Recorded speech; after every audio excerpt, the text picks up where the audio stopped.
Mang nghĩa đình xóm lên ít xem. Ai da, bang lại lắm mà bay hết bay đi ông nhiệt rồi tài về. Hay là cái ngại cò miền rông. Ok. Xin với bên là tê quay đàn tên.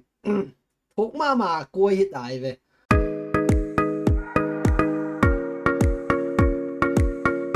Hello, the KLNP Show Facebook page le KLNP YouTube channel panina ongmok nge. Tuni pen hit nga ka Facebook a live ka kha komina mo comment a chin boy a tui huar pen nainin china ong ki sol na to ka le alama te pen tulai ta ka feeling to ki tok lama mai manina reaction ong warning ina chin boy kheng rong permission ngen man non kengina ong na thei siam ding lam eningina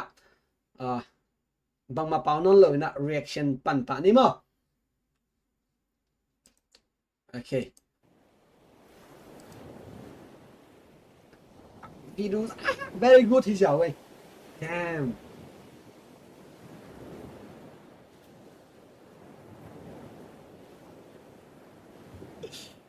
Nộp xí tùy hoa mà chú lô bên tùy hoa đây đặc trưng tùy hoa bài chân cái này nó nộp rồi.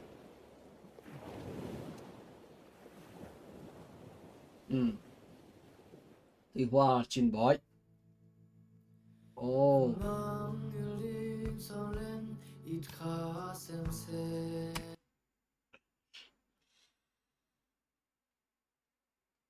Mang nghĩa đình xóm lên ít xem. Xóm non lâu đi. Ok, let's go.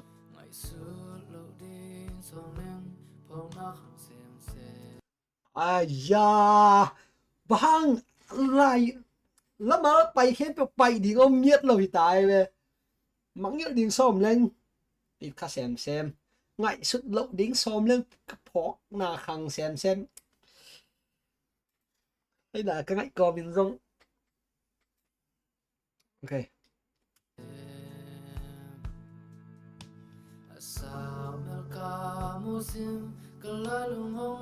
Oh damn.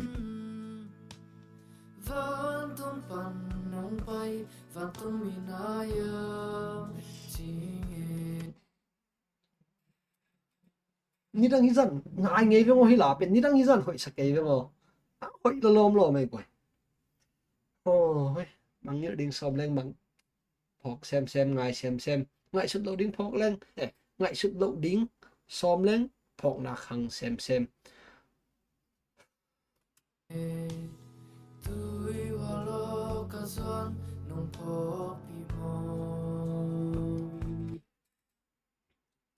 Cắt về đi xoay kia hó đấy nào. Sáu lo đi chừng ghen đạn đi ai hăng tùy hoa lo cả zuan nông phok bị mỏ like hụ năng nghe đi tài về.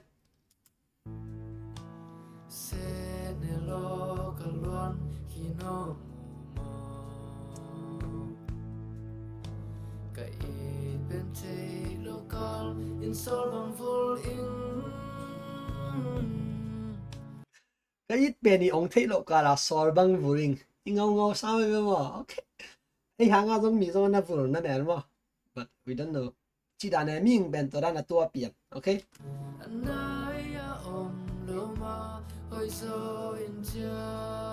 Yeah.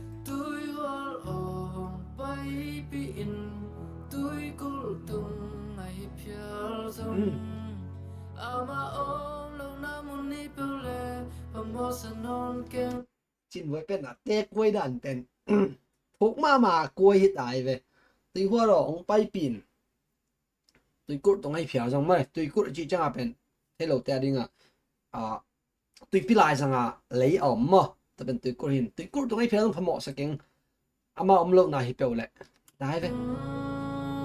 mà bằng nghĩa là để hạn chậm lấy ta.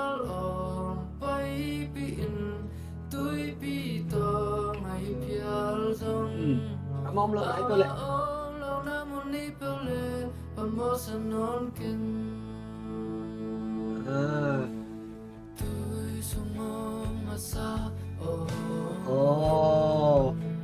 mình xuống dòng hũ thì không non lộc tùy xuống thế nga sa te hi hu na ngen hi liang tai ve mo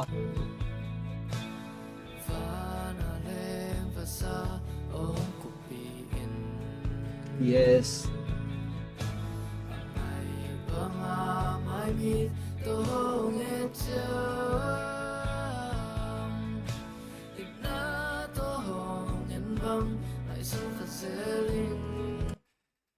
to liền hi nuak mer hoi ten pen ma re ong it ta ko chiang a pen it hoi loi tak chiang a en ong it sakhai mo cha amao thei lo a pen e na te koi e pen na kilam men hin nuak po khat omai ve no dong thei to ngai no te tangwa den ama ed dan lem pen nang angai na sang ma banga midang tangwa po khan nang toran ma nang dan ma re hinu ngai le kilom chi na kilam eno mina to cha amao thei lo kala e na vur ke chi dan mo hena chin boin pen to len pen mi ya nga khlian ni na ama no na thuak lo ke da nei ve chin boy respect bro I give you a huge respect okay to lien khat ve ngai ki ni nuak ta no ngai u le ngai vô no nga mer hoi angai bang mit tang nei hi mo ge chin chi them cái no khia nai ke mo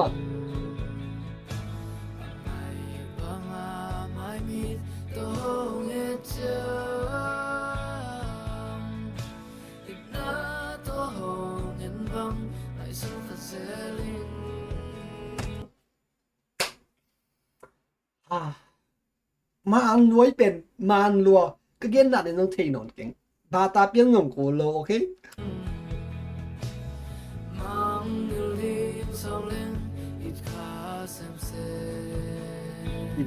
hi vô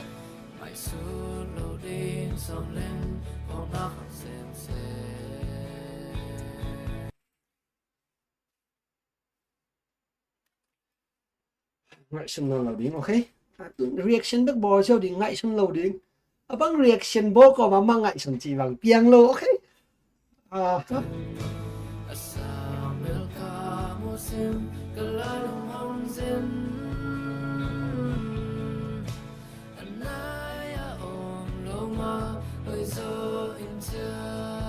thôi rồi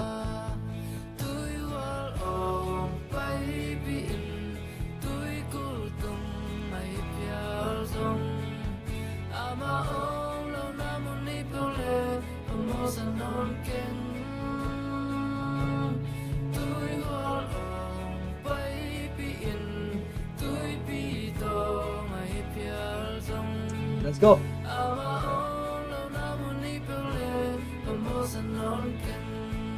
music video giống thật mạng đấy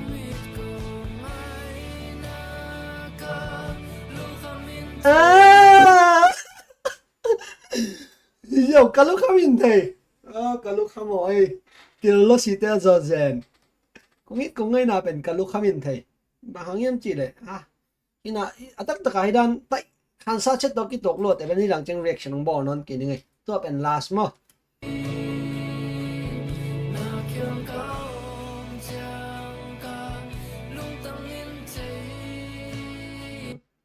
nó tiếng com trên cả lùng tăng in thể như thế này về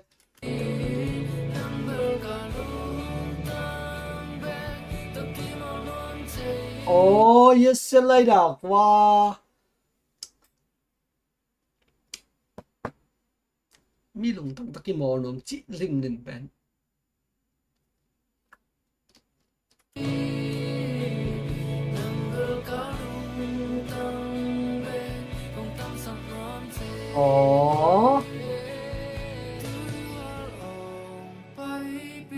yang non lo mi cái đó kinh áp yang non lo thì cũng tông ấy phía dòng mà ông lộc nào muốn đi lại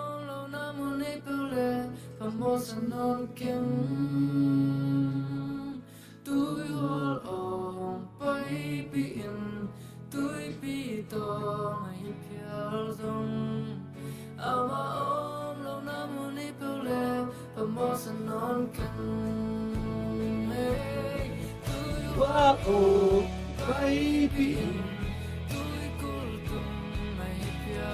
무슨 비료 좀 집에 드럼 되는 거래